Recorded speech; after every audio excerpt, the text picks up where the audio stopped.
Chapter 126 The Final Moment. A few days later. Do you know what happened? I don't know. Just like you, I was called here without any information. Maybe there's been a change of plans. Maybe. A group of people talked in murmurs as they waited for Maximus. They had no idea what was in store for them, whether it was good or bad news. Soon, Maximus emerged with Silas and Andrew. Behind them was a massive container carried by robots. I won't waste time with nonsense, as our time is limited, Maximus stated. This is an Etherlink crown, Maximus said as he revealed an exquisite headgear. Etherlink crown? They repeated, having no idea what is it. This Etherlink crown can control these. Maximus didn't explain as he put on the Etherlink crown. Soon, the dark sand within the container floated around. Wow! What is that? Is it magnetic? The group below was astounded to see the dark sand suddenly floating. Maximus manipulated it into various shapes, forming precise pieces. Could it be? They suddenly thought of something. Yes, that's right. These are nanobots, Maximus clarified. The Etherlink crown can control these nanobots just like you control mana, Maximus smiled. Amazing. Won't our work be 100 times easier? I don't know how effective it is. The people below murmured as they listened to Maximus' introduction. Unfortunately, time is limited and there isn't enough for everyone, Maximus continued. So we will list this item on the guild exchange list. Those with enough contribution points can obtain it. There are only about 100 of them, so the quantity is limited. It's not that there aren't enough Etherlink crowns. But these nanobots are difficult to manufacture. What, it's limited? I hope it's not too expensive. Ha ha ha, I have saved up points. It should be enough. They eagerly waited for Maximus to put the product on the guild exchange list. After all, with these Etherlink crowns and nanobots, they could transform from meerkats to a tiger with wings. The listing will start now, Maximus announced. Soon, the people scrambled, opening their mechanical watches and tapping on the exchange list. Seeing the prices, most of them were disheartened that they didn't have enough points, while others were excited as they could afford one. What, no more? Damn, I tapped a little slowly. I didn't get one. Ha ha ha, I the fast hand god sealed the deal. TSK, I don't even have enough points. Hey, I should spend less and save points. The people below chattered, envious of those who managed to snag one. Don't worry, the production of these things will be expanded. We will ensure that each one of you can get one within a year, Maximus promised. Yeah. Leader, we love you. Long live the leader. All right, those who bought the item can collect them immediately and get to work. I expect faster and more efficient work from you. We've only had 10 years. If we don't finish by then, we'll all fail. Yes, leader. In one of the workshops, your Etherlink crown and the accompanying nanobots arrived, the delivery robot announced. Finally delivered, Sareb grinned. You got one? Blaine exclaimed. Hee hee, I happen to have a lot of points, so I didn't bother to look at the price and just tapped on one. Oh, why didn't I think of that? That's because you don't have enough money. Blaine didn't know what to say. He had spent the rest of his points on various entertainment because he was too tired. With the solution that Maximus had created, they didn't really require sleep. So, during their 4 to 5 hours of free time, he indulged in various extravagant activities. All kinds of crazy activities were open as long as one had enough points. Go, try it immediately, Blaine persuaded. Sure. As Sareb put on the Etherlink crown, a sensation he had felt before appeared. He felt that every piece of nanobot was his eyes and arms. As he moved his mind, each individual piece moved perfectly according to his will. He felt that these nanobots were like mana that he could control as he desired. Normal people wouldn't have enough brain capacity to do this. But since he was proficient in controlling mana, manipulating these nanobots was like moving his arms. Amazing. It's really easy to control. Let's try. Sareb muttered as he saw the unfinished parts on the table. Soon, the dark sand-like nanobots moved like a liquid, encapsulating various materials. After a few minutes, a finished device landed on the table. You finished it so quickly? Blaine couldn't believe his eyes. After all, Sareb would normally take a few hours just to finish one item. But just now, it only took a few minutes. Ha ha ha, this is truly amazing. Sareb laughed loudly. Now, let's start rolling. 5 years later. Due to the emergence of the nanobots, the progress in creating the world-destroying bomb accelerated. It has reached a point where the materials collected by collection drones from all over the world are insufficient. Despite this, the progress is still remarkable as they have managed to complete a third of the device. Only 2 to 3 years are needed to complete the rest. Additionally, due to this development, the diligent workers no longer need to exert themselves as much. Instead of working for 20 hours, they now only need to work a minimum of 15 hours. In Maximus' private workshop, Maximus was busy calculating and deducing the effectiveness of the world-destroying bomb. With the approaching deadline, Maximus wanted to ensure that nothing would go wrong, so he had to double-check everything. Wanderer, host, Beast Tide has emerged from the sea and is attacking our location. So soon? Maximus was aware that this world had been targeting him, so this attack wasn't much of a surprise. It's probably because the bomb is nearly complete. Maximus pondered. What's the extent of the damage? Wanderer, there is no significant damage at the moment, but based on analysis, these waves of beasts will breach the first layer of defense in 6 months to a year. Oh? These beasts are truly persistent. Consider that the first layer of defense is densely packed with Tier 6 defense and attack weapons. Yet, the wave of beasts could potentially breach it within a year. Of course, this is a theoretical estimate assuming no interference. Notify some people to be stationed in the first layer of defense. These monsters should serve as a good energy supplement. Monster corpses are the main components required for the energy crystals. The world-destroying bomb requires an enormous amount of energy crystal to complete. Initially, they had been collecting these monsters on land. However, with the arrival of the Beast Tide, sourcing these materials has become more convenient and straightforward. Wanderer, as ordered, host. 3 years later. Yes, it's complete. 10,000 people cheered with all their might. After countless sleepless nights and hair-burning efforts, the world-destroying bomb was finally finished. As they looked at the enormous bomb presented before them, they couldn't help but feel their hearts racing. Ahem. Maximus cleared his throat to get their attention. The crowd fell silent, their gaze fixed on their leader who had led them to this pivotal moment.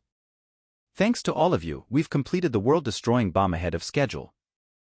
With this accomplishment, passing this trial is no longer a dream but a reality. Maximus smiled.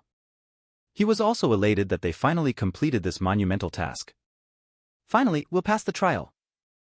The trial is ours. Long live the leader. They celebrated, thinking that they would really pass the trial. Now, there is still more to do. Look at our spacecraft, it's quite rudimentary. Could you live in it for over 70 years? Because I can't. Now, I want all of you to unleash your wildest imaginations and make our 70 years in space as comfortable as possible. Yes, leader, leave it to us. They said with excitement. This type of work was their favorite, as it was about ensuring their comfortable future. Moreover, there was no need to rush. They only needed to modify the ship before the Tier 7 monster mutation occurred, which is still 2 years away. Then give it your best shot, Maximus smiled. Soon, they got back to work, but this time their mindset was different. Various ideas flooded in, transforming the ship into their vision of paradise for the years to come. Meanwhile, Maximus had Wanderer bury the bomb at the core of the world. This task wasn't particularly delicate. It only involved digging and placing the bomb in the designated location. With that done, Maximus helped with upgrading the spaceship. After all, he would be living on it for a very long time, so he needed to ensure its utmost comfort. 2 years later, a few months before the Tier 7 mutation, Maximus controlled a swarm of nanobots to remodel the ship's interior when a warning sound emanated from Wanderer. What's happening? Wanderer, host, the monster mutation has suddenly accelerated.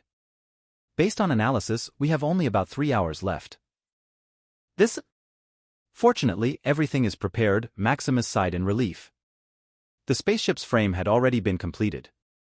Only the finishing touches in the interior were needed. All the supplies were also stowed away, leaving behind only miscellaneous items outside. Tell everyone outside to board the spaceship, they have a quarter of an hour to get on.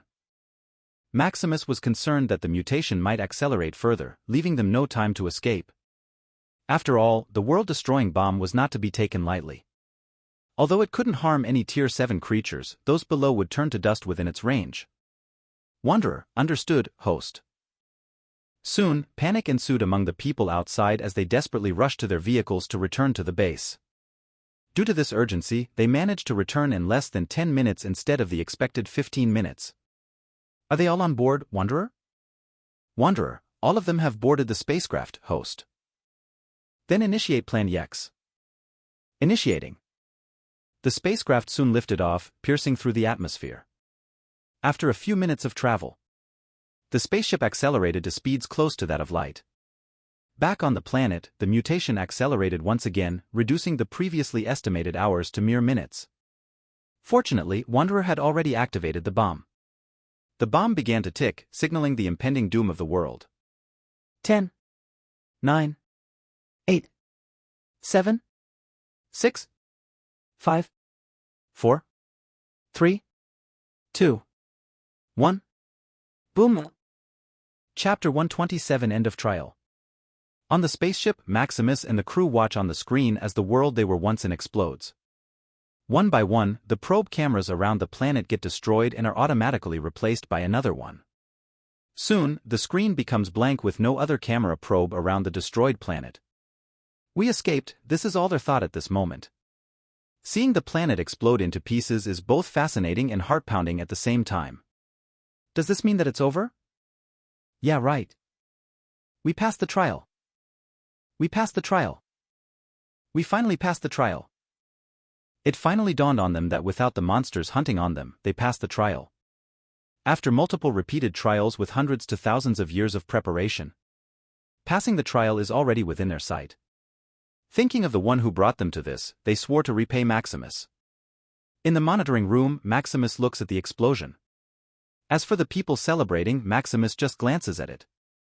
Wanderer, send biological probes to the explosion site. He is worried that there are still stubborn lucky monsters that survived. Wanderer, sending biological probes. Wanderer, there is no sighting of biological activity near the explosion area. Expand the search. An hour later, Wanderer expands the search little by little, reporting the situation to Maximus. Soon, within the proximity of the explosion, there is no sighting of biological activity. Finally, Maximus sighs. All the heaviness he encountered in the past 30 years is finally gone. Although it seems that everything is easy because of his cheat. That was just a support, he still needed to do everything himself. Don't look at the others who barely had free time of 4 to 5 hours. For him every second is a race against time. Moreover, being a leader, he can't show these emotions in public so as not to demoralize his people. Now everything is finished. Maximus sighs again. Maximus finally has the time to look at the others through the monitoring screen. After a bit of celebration, they return to work, fixing the ship's interior. It looks like they've adapted to working. Bang! The door suddenly opens with Silas coming in. There you are. What's the matter? Of course, it's a banquet. We can't just sit and take our victory as nothing, right? Silas said, noticing Maximus' relaxed expression. If Maximus was the leader work on the clock that barely had a rest, then Silas is like a worker ant never closing his eyes. Silas is literally a machine that never rests. Throughout the trial, you can also see Silas working or on the way to work. That is why despite Silas' introvertness, he would like to have a banquet to vent all of the stress he accumulated. Then let's have a celebration. 70 years later. The past 70 years have been an uneventful yet fulfilling time. Without the worry of monsters attacking them, they spent the rest of the years having fun and dedicating a little time to studying. Some couldn't bear the loneliness and chose to hibernate. Maximus, however, took this time to consolidate his thoughts and plans. In the lobby, all 10,000 individuals on the ship were silently looking at Maximus. There were only a few minutes left before the 100-year mark, and they would be able to leave this trial. First of all, I would like to thank all of you, Maximus started. Unlike before, they looked at Maximus with seriousness and solemnity. Previously, they only thought of him as a talented man whom they could depend on and who could possibly help them pass the trial. However, as the days went on, they progressed from despair to hope and finally to victory. Maximus had been with them throughout, supporting and leading them. Being thanked by the man they admired was truly heartwarming. Without you, we would not be here. So, I really want to say thank you. This journey of ours is not the end, but the beginning. After this trial, we will regroup and conquer the toughest and richest places in the world. The Chaotic Sea. Prepare well, for we will meet again soon. We will, leader. Soon the clock turned to 0 as all the people disappeared, leaving the spaceship floating alone in space. Wanderer, host missing. Initiating self-mobilization. Mission find host. As Maximus opened his eyes, he vaguely heard a beep from a system that seemed to indicate he had passed the trial. However, his attention was quickly shifted to the people around him who were looking at him with worried expressions. Husband. Dad. They called out. Maximus slowly stood up, feeling empowered and different from his mortal body before. Dad. Before he could speak, his children jumped onto him, embracing him. It's all right, here's your father. Maximus hugged them back. Looking at his wives' worried faces, he smiled reassuringly. Everything is all right. I passed the trial. We know, husband, his wife said. Although they couldn't watch the trial, they could still monitor Maximus' condition through the capsule that enveloped him. After a bit of comforting, they finally relaxed and returned to normal. How about we eat first? I really miss Erica's cooking, Maximus mentioned. The food he had eaten during the trial was all low-level synthetic food. Thinking about it almost made him nauseous. Despite its not being bad and even being quite delicious, real food was truly the best. Then I'll cook quickly, husband, Erica smiled and hurried to the kitchen. Then we'll wait for you, Maximus said, leading them to the living room. How were these 3 months while I was away? Were you both good kids? Yes, Daddy, we were super good. Sam exclaimed, already displaying the liveliness of Max. Oh, can you tell me about your school? Yes, Luke and I were the absolute best at everything in school. Sam chattered excitedly, recounting all the legendary things he and Luke did in grade 1, which had made them famous. Luke also chimed in, adding details to the story, making it even more believable and legendary. Finally, Syra had had enough and interjected, but the teacher said you two are super annoying duos. What do you know? You're not even a 1-year-old baby, Luke said, rolling his eyes. Yes, you're just a toddler who plays with flowers and girly things, Sam added. What? I am just telling the truth, Akraya said with red eyes. Yes, Syra is just telling the truth. Serene, her fellow 1-year-old baby, defended. Is it? Maximus asked with a smile. No, they're lying. We are awesome, right, Neo? Sam asked Neo, not reconciled. 1, 2, 3, there was no response. No. Sam asked again, noticing Neo was still asleep. Huh? What happened? Oh, you're here, Dad. I missed you. Neo said, wiping his eyes. Maximus also smiled wryly. He had just noticed Neo, who was sleeping on the couch while they were scrambling earlier. Neo, you tell them that we are awesome in school, Sam urged, seeing Neo not responding to his question. Oh? But you're just annoying? Neo looked at them puzzled. These two brothers of his, Sam and Luke, were big troublemakers. It seemed like they had unlimited energy inside them that kept them going. He wouldn't bother if that was all. But in any activity and trouble they created, they continued to drag him in. His little energy would become even less, thanks to the two. No. Don't we play every time? Sam said, not satisfied with Neo's answer. Just let this baby sleep for a while to have energy to eat later. Neo slowly spoke, smelling the food cooking as he adjusted his position and continued to sleep. Humph, lazy bum, Luke muttered in dissatisfaction. That's right, your double duo is a super troublemaker, Akraya held her chin, feeling victorious, seeing his two big brothers downcast. Kraya and Serene then informed their father about all the fun things they had done at school, promising to show him their work later. What about our grade 2 student? How is your school? It's the same, but the teacher is telling us not to advance yet so as not to damage our potential, Liam said. Oh, tell me more. Then Liam told them about all the activities they did in the school, along with the activities they engaged in. Lily then shared her experiences and the friends she made during school time. Unlike grade 1, which was full of leisurely activities, grade 2 is all about using your brain and wit to trudge through everything. What about you, Max? Brother Max is very close to Ella. Lila suddenly chimed in before Max said anything. Oh, what happened to Max and Ella? Maximus asked, remembering Ella, the one they met at the library. Big brother Max usually behaves differently in front of her, Lila said. He's not fun anymore. Furthermore, he plays more with Ella than with us, Lila reported. Originally, they were the best buddies in crime, the lively big brother and sisters. But now, Max had somehow matured, making him seem like a little kid.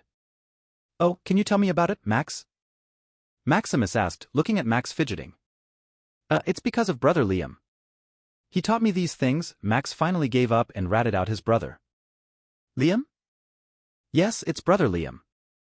He told me all these weird things about being mature and whatnot. Really? No, it's just that I told Max that he was already a big kid and he should be responsible, Liam excused. It's good, why are you nervous? Maximus laughed. Brother Liam also said. Liam finally had enough of Max and covered Max's mouth while blushing. What did he say? The others were also curious. Max couldn't speak as Liam covered his mouth. Do you know something, Nathan? No, Nathan didn't want to betray his brother. He turned his head aside and didn't say anything. Really? No, I don't know anything. Nathan repeated.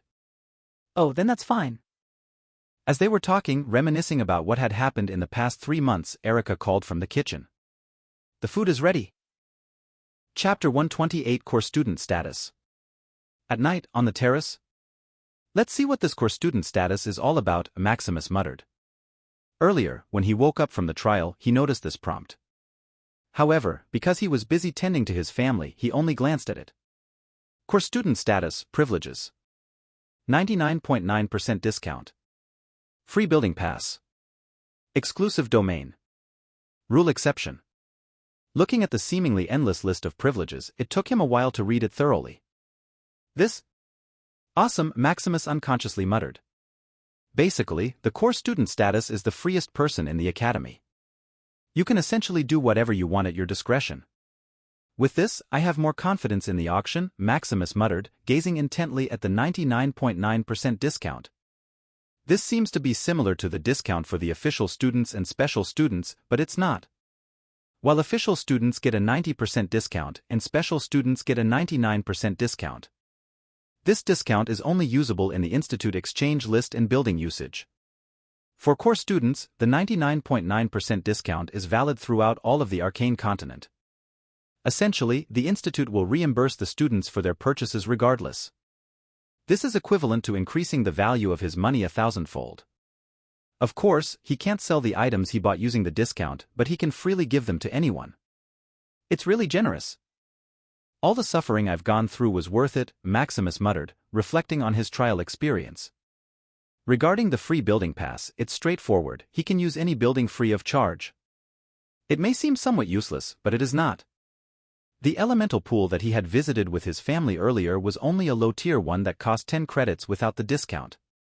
Meanwhile, the top-grade elemental lake house costs 10 million credits per visit, which is equivalent to 100 billion low-grade crystals. Of course, that's only for Maximus, he still needed to pay if he wished to bring others with him. As for the exclusive domain, it's equivalent to having a city building permit. With it, he can legally claim any plot of land and use it for anything he wants. This should be the foundation of those old guilds, Maximus thought. Although it's not as secure as a city built by the officials, you can do anything you want with it. Just in time for my Shadowhunters Guild. As for the rule exception, with his status, he can do whatever he wants regardless of various restrictions. Such as various resources only available to higher tiers. Being exempted from mandatory missions, mandatory attendance, etc. Anyway, as long as it does not pertain to life and death, he is free to do whatever he wants. As for the other privileges, they're not as important as the ones mentioned above. Satisfied with the privileges of a core student, he joined his wives in the bedroom. The next day, Maximus woke up feeling refreshed. Good morning, he greeted. Good morning, husband, they muttered lazily. Last night was truly wild. If it weren't for his pent-up stress, he wouldn't have won the 8v1 battle. What's your plan for today? Are you going to the Celestial Ascent path? Yes, we want to catch up to you. Husband is so strong, we wouldn't want to be left behind. You don't have to worry too much. I'm still me regardless. We know, but we still want to work hard. Then I'll wait for you to catch up, he said with a smile. After they got ready, his wives headed to their destination while his children went to school. Now, what should I do? Maximus asked himself. I should apply for my guild first, Maximus thought after some consideration. As for his empire, there wasn't much to do, it was progressing smoothly. The shop in Silverleaf Floating City was running normally, providing him with 500 million crystals monthly. Regarding training, he was too lazy. After all, he had just finished the trial and was still jet-lagged. In the Origin Arcana Institute Tower. Looking at the tallest tower in the city of Arcana or even the world, Maximus couldn't help but sigh. Upon entering, he saw a different world within. What is this? Maximus unconsciously muttered. This level of magnificence couldn't be achieved through spatial manipulation alone. A new student? A passerby asked. Yes. You must be surprised by what's inside. Indeed, the interior seems like a whole world. You're right. Each floor of this tower is a small world, the passerby nodded. As expected, Maximus nodded in appreciation. Well, then I'll be off, the passerby said. As he gazed at the entire world contained within, Maximus found himself unsure of where to go for a moment. So, where do I need to go? Maximus muttered. However, before anyone could answer his question, the token in his storage suddenly teleported outside. What? The token suddenly lit up as the surrounding mana enveloped it. This phenomenon also caught the attention of others in the room. What is that? Could it be the birth of some treasure? Idiot, this is the Origin Arcana Tower. How could a treasure be born here? It seems like a token upgrade, a professor stated, having observed the situation. A token upgrade? Isn't a token upgrade just about unlocking some functions? No, as you know, the token you're holding is a part of a Tier 9 treasure. As long as you have a special student status, the token will upgrade to Tier 7 treasure. This grants it an automatic protection function and various auxiliary features not available to others. However, the commotion this is causing is quite big. Could it be? The professor stopped himself before continuing. Based on his guess, this might be a core student token upgrade. This rare event only occurs a few times every million years. Although the core student status is not a secret, it's not something he can casually mention, doing so might offend the other party. Without another thought, the professor hurriedly left the situation. Maximus watched as his token floated and became surrounded by surging mana. After a while, the event subsided and he heaved a sigh of relief. What Maximus didn't notice was that the people around him disappeared as if they had been teleported. The spirit of the tower had already noticed the commotion happening on the first floor and initiated the necessary procedures. Oh, another core student, the spirit of the tower muttered without much emotion. The spirit of the tower then placed a barrier around Maximus and left to manage the other important floors. What happened? Maximus muttered, looking at the descending token. Hello, host. I'm the fairy spirit of the token, a childish voice sounded. Spirit? A Tier 9 treasure? Maximus asked. As far as he knew, except for special circumstances, only Tier 9 treasures could give birth to spirits. Yes, host. I'm a Tier 9 treasure. Oh, are you still connected to the main server? Maximus inquired. His concern was that this Tier 9 token was just an enhanced tracker placed on him. I have already become an independent private server for you, host. Whether it's connecting to the main server or others, you can do it at your own discretion. Oh, that's nice, Maximus nodded, though he didn't believe a thing about it. System scan, Maximus secretly ordered. Scanning complete. Huh, something? The little fairy muttered as if sensing a hint of intrusion. Nothing could be hidden from the system scan. The only issue is that others can detect it too if they are strong enough. Fortunately, this fairy spirit was just a newborn, making it easy to deceive. There's nothing here. Come, tell me about the additional functions you have. Maximus changed the topic as he read what the system had scanned about the fairy spirit. First, except for the virtual functions it previously had, there are now various dimensional virtual worlds available. Is this a function that only official students can get? Yes, that's correct, host. It seems you forgot to upgrade your token when you became an official student, so you didn't have access to these dimensional worlds previously. No, I was just too lazy to do it, Maximus excused himself. He had indeed forgotten about such a thing. These virtual worlds are where official students practice and compete with each other. Similar to the Golden Gate trial earlier, here you can access all of that. Of course, that's only for official students. Seekers must first hone themselves and pass the trial. Oh, the second function is a bunch of useful auxiliary function. Like the world map, it shows the real-time situation of the mapped area. Of course, no peeking, host. The little fairy teased. This is amazing too. Maximus certainly wouldn't use it for peeking as this mischievous little fairy suggested. However, it would certainly be useful when he wants to locate treasures in the wilderness. There's also a search function that works in conjunction with the world map. Anyway, there are many auxiliary functions, you can check them later. Besides software updates, there are also hardware updates. Then the little fairy explained each of its functions. Chapter 129, Setting up the Guild. Looking at the token in Maximus' hand, you wouldn't know that it was a Tier 9 treasure. The main use of this token is for escape and protection. With this Tier 9 treasure, he can be protected from Tier 9 attacks a few times, giving him time to teleport to a safe location. Of course, the concept of a safe location is relative. If a Tier 9 being really wants to find you, there is no way to hide. Unless you can completely suppress your presence to the point where even the laws of the world can't detect you. Naturally, as the holder of this token, a Tier 9 Apex Sovereign will quickly come to his rescue as long as there is a problem. Meanwhile, while the little fairy was informing him of its upgrade, he confirmed the authenticity of its words through a system scan earlier. This little fairy is truly bound to him with no tampering whatsoever, which made him relieved. How about I name you Tintin? Maximus muttered. Tintin? The little fairy placed her hand on her chin, thinking. Yes. I like the sound of that, host. I will be Tintin from now on, the little fairy exclaimed joyfully as she flew around. Now, how do I get to the administrative floor? Maximus said, recalling his initial purpose for coming here. Oh. I have the map of this tower, Tintin said, producing a virtual map. Unfortunately, it's not in real time, so you can't peek, Tintin added with a wink. Enough, I'm not that kind of person, Maximus said, looking at the path to the administrative floor. Tintin simply stuck out her tongue. Oh, so there is a teleportation array set up here. Maximus quickly made his way to the teleportation array and entered the administrative floor.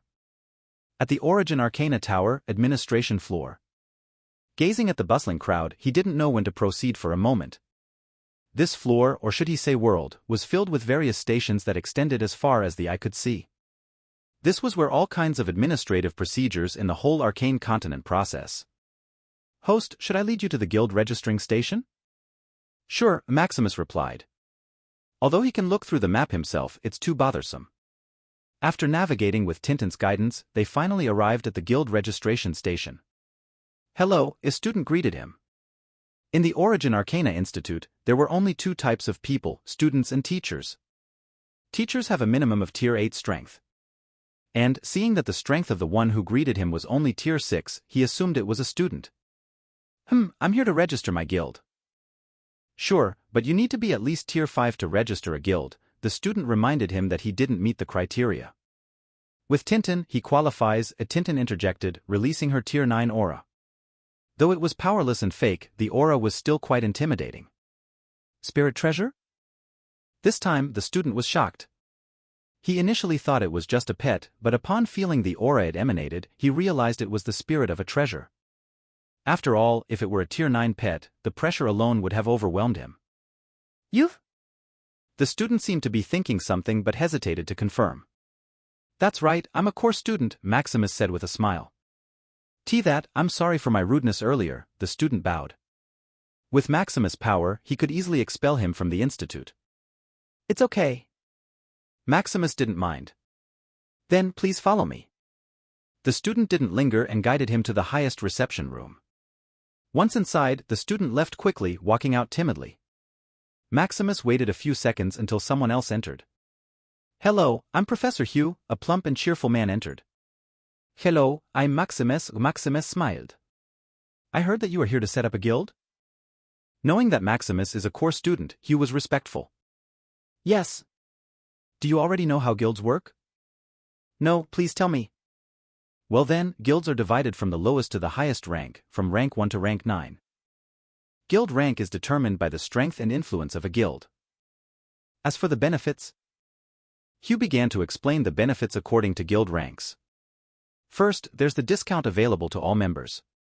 Meaning, besides the student discount, there is the guild discount, which is a double discount.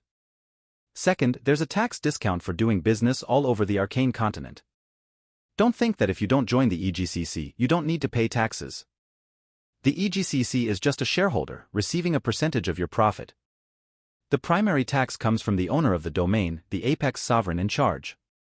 For example, in his shop in Silverleaf Floating City, he needed to pay the owner of the Silverleaf domain the tax. Since it was a new shop, there was a tax exemption for 3 years, so he didn't need to pay taxes for now. Of course, since there is no heavy supervision like the EGCC, the taxes they receive are based on estimates which are usually 30% of your profit. The third benefit is access to guild resources. Although it's not useful as with his core student privileges, he can buy anything regardless. Fourth, the guild can issue missions through the Institute and all the other guilds. Fifth, the influence in decision-making. This gives a guild the ability to vote in the governance of the whole Arcana continent. The value of your vote varies depending on your guild's rank. As for others, it's mainly legal and political support and some miscellaneous perks. That's it. Have you decided to set up your guild now? Yes. That's it. Can I have this little spirit to assist me? My name is Tintin. Then can Tintin help me? Sure. With Hugh and Tintin processing the matter and Maximus' cooperation, the guild registration was done quickly. Done. Have I done a great job, host? Tintin said, flying around him. Good. By the way, the rank of your guild has been automatically promoted to rank 7, Hugh said. Promoted? Yes, being a core student is equivalent to tier 9, so your guild can automatically be promoted to rank 7. Is that so? Maximus was a little shocked that his status was comparable to tier 9. Of course, it's only his status, not his strength, resources, or wealth. That's it. Then I would like to congratulate Shadowhunters Guild on their success. Thank you. Somewhere in the city of Arcana. Boss already registered the guild? Andrew muttered excitedly, looking at the prompt in his token. He quickly messaged the others through his token to inform them of the guild's formation. Andrew, guys, the guild is registered. What? The leader is really efficient. Ready to join? Count me in. 1+, 2+, 3+, 99+. Andrew also accessed the Shadow Guild interface, ready to register. Joining a guild is easy as long as you meet its requirements. As for those old guilds, their requirements are so demanding that it's better to apply for a review and hope you're lucky enough to pass. Hiss. Andrew was a little shocked seeing the simple yet demanding requirement. Special student? Boss is really Caspercus. Andrew clicked his tongue. He was still thinking about the demanding requirements of those old guilds.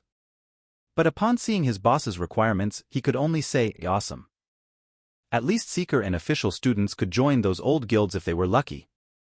However, the Shadowhunters Guild could only be joined if you were a special student. Boss is probably taking the elite route, Andrew thought. After all, they would be hunters of the chaotic sea. How could they join if they were weak? Soon, he quickly registered. Looking at the ticking number of members, he became nervous for a while. There were 10,000 people in the trial and Andrew wanted everyone to join the guild. They were all his buddies who had faced life and death together, so he didn't want anyone to betray them. Sigh, fortunately. Seeing the exact number 10,000 on the guild members, he heaved a sigh of relief. With Maximus and the others, there were exactly 10,000 people in total. Even Silas, who had initially considered not joining Maximus' guild before the trial, registered and joined the Shadowhunters Guild. Guild leader, welcome to our guild. I didn't expect all of you to fulfill your promise and join my ragtag guild. Anyway, thank you for joining. We will have our formal meeting in 1 month. See you. 1 month later. Andrew muttered, excited to meet Maximus again. Maximus smiled as he finished messaging the new guild members. That's it. Let's go, Maximus said to Tintin. The reason for waiting 1 month is that there is still a lot to do in the coming months. First, he still needs to visit his empire to ensure everything is in order. Second, the shop in Silverleaf Floating City. Edward needs an upgrade in strength and alchemist rank to sell high-tier potions. Third, and most importantly, is the auction that will happen 2 weeks later. Coming host. Chapter 130 Visiting the Empire. The next day in the Moonlight Empire. In the throne room, Maximus called for Dorian and other officials for a meeting. How is the population going? Maximus asked Dorian. Since your majesty left 3 months ago, the Starsea trading continues to transport people. Just this month they were able to transport about 100 million people. Originally we had about 350 million people, but now, after our transactions with them, we have over 500 million people, Dorian dutifully explained. Good progress, Maximus muttered, praising Starsea Trading for its efficiency. I heard that the leader of Starsea Trading used all of his wealth to expand his boat caravan, so the efficiency has increased, Dorian said. Oh? Cedric is really business-minded, Maximus praised. You know, for these 3 months of business, they only earned about 6 million magic crystals. Yet he dared to use hundreds of millions of crystals just to expand his caravan. Of course, it's also worth it, just transporting 100 million people to him will earn him 3 to 4 million a month, plus other side businesses. What about the money circulated in the Moonlight Bank? There are already over 200 billion gold coins in circulation in it, Tristan said. Good. Maximus couldn't help but nod. That's another 200 million magic crystals per month. Is there any concern regarding this? Maximus looked at Tristan, who looked as if he wanted to say something. That, Your Majesty, people have requested to have a higher currency than gold credits. Apparently, some nobles have too much money, and gold is somewhat degrading their dignity, Tristan explained. Oh, isn't the gold credit exchangeable for magic crystals? Why is this still a problem? That these nobles and some rich people can't show off enough, Tristan explained the reason. After all strong people use magic crystals to trade, yet they still use gold credits, which are equivalent to gold coins. People who have just arrived sometimes sneer and mock the Moonlight Empire for still using mortal currency despite its stature. Fair enough, Maximus also nodded in understanding. Since that's the case, I will add a currency that is equal to magic crystals, called crystal credits. That's good, Your Majesty, Tristan heaved a sigh of relief. What about the Moonlight Academy, Adam? Oh? Adam, who was still drunk, looked dazed. Although he is a dean, he is locked up in some place getting drunk and wasted. About the academy? Maximus sighed, wondering if it was really the right decision to make Adam a dean. Oh, it's about those brats. I've been teaching them very well. Adam lied, not wanting his supply of wine to be cut off. You're the dean, what teaching are you talking about? I'm talking about their progress. Maximus repeated. Adam's job as the dean is to control the hired teachers, not to teach. Oh, that. There are already a bunch of Tier 2 mages and knights. Thanks to the teaching staff that you recruited, their progress is phenomenal, Adam nodded, sighing in relief. He still knew something about the school, as there were people regularly reporting to him. Of course, as he was often drunk, he forgot the majority of it. Is that so? What about those teachers? Are they behaving properly? Yes, they're very good. Then you better watch them carefully lest they do something detrimental and teach the students something crooked, Maximus reminded. Yes, I will patrol the academy daily from now on, Adam nodded like a chicken. You better be. I'll have others watch to see if you're being lazy. Although the chances of the teachers he hired doing something that harms the interest of the empire are negligible due to the contract. Maximus still had to be careful. After all, those seedlings are the future of his empire. Soon, they began to discuss other things happening in the empire. After the meeting, he began to visit the empire on foot, disguising himself. His first stop is Moonshadow City, the imperial capital of the Moonlight Empire. It's really different from before, Maximus sighed. Previously, he had only seen his kingdom through the monitoring of the formation array or just passed by it. So it was the first time he looked carefully at this place. When he first transmigrated here, it was just a small place with barely 50,000 people. With the barren land and chaos, there was barely even food, so he had to source it out. But looking at the liveliness of the ever-expanding Moonshadow City, he smiled. Hello, can I get an ice cream? Maximus walked into one of the ice cream shops. Sure, what flavor do you want?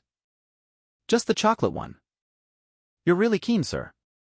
This is our bestseller that I just learned a few weeks ago, the owner bragged. Oh? That's because the main ingredient was just introduced this month, so it's new. Previously, everyone planted staple food, but due to demand, now there's a new variety of crop harvested every day, the owner explained. Previously, Maximus left Doran with all kinds of spirit seeds.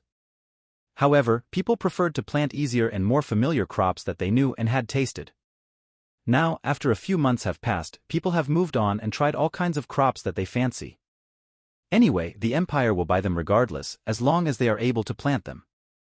Impressive, learning to create new recipes in just a few weeks, Maximus praised. You know, previously these people didn't even know how to read. So even if all the recipes and formulas were available in the Moonlight Library, it was useless. The only benefit they got was low-tier manuals that only had pictures they could follow. The result of this was slow progress. Furthermore, due to not knowing many words, they could barely master the spells that they learned. Ha ha ha, it's because of His Majesty. You know about those vocational schools? Yes, Maximus nodded. Of course he knew, he was the one who ordered them to be set up. Moonlight Academy couldn't accommodate all of his people, so he set up vocational schools in each city. And the teachers there were Tier 3 teachers he hired from the Arcane Continent. Just slightly worse than those at the Moonlight Academy. That's right, the teachers there are amazing. Previously, I didn't even know how to read and didn't know many words. But just one spell from the teacher there, he instilled various words and knowledge in me. Hey, who knew it's so easy to learn? The owner sighed. Years ago, he was only a farmer who didn't know how to read or write. He still envied those scholars who could get an official position in the kingdom. But now, with just one spell from the teacher, he seemed to become the most knowledgeable man there is. Of course, it's an illusion, he still needs to practice to use the instilled knowledge fluently. That's great. It's really a blessing to have your majesty. It's indeed a blessing to have your majesty. Maximus praised himself without changing his face. Here's your chocolate ice cream, the owner said, handing him the ice cream. Thanks. Maximus smiled as he walked out, appreciating the atmosphere of the city. You can no longer see the semblance of the previous Moonshadow City, as everything has been reconstructed from scratch. Up until now, there is still ongoing construction, expanding the city outward. As he walked, he came across a mother who was taking her child to school. Remember to study well, the mother reminded. Can't we just have fun? Anyway, we are already rich, the child looked at his mother in puzzlement. Previously, his family were just down-to-earth farmers who were dying of starvation. Now that they are rich, he thought he could take it easy and have fun. Who says we're rich? Look at the family next to us. They can already afford Tier 2 resources, yet we can barely afford the resources for your training. Isn't food, shelter, and clothing enough? Why bother with training? What do you know? It's said on the Moonlight Forum that these are dangerous times, and we'll be cannon fodder if we don't train well. But the Moonlight Empire is so strong, there's no need for me to. Besides, I'm not that talented, so training would be a waste of my time. The child pouted. Is this what you've learned in school? Talking back to me? I said, you will train well, so you will train very well. If I hear one more word from your mouth, I'll ground you and feed you vegetables for the rest of your life. The mother reprimanded. Although her son's words made sense, she's still the mother, so she's the one who's right. After all, there's nothing wrong with training oneself and achieving something. Vegetables? The child's voice raised a little. Although he was used to eating vegetables as they were the only staple food previously. However, with husbandry booming, all kinds of meat and delicacies had already spoiled his taste buds. Just imagining himself eating vegetables while his parents and siblings ate all kinds of things made him shudder. No. Of course, I will train with all my might and make you proud. The child can be taught. Make sure you beat the neighbor's kid on the next test. No problem. The child reluctantly agreed. Haha, good boy, how about I buy you ice cream? Ice cream? Yes, I want ice cream, the child nodded eagerly. Let's go there. I heard there's a new flavor. Watching the mother and child talk was a little interesting.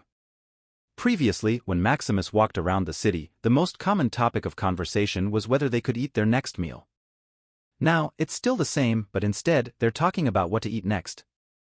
Soon, Maximus roamed around the city, discovering all kinds of changes.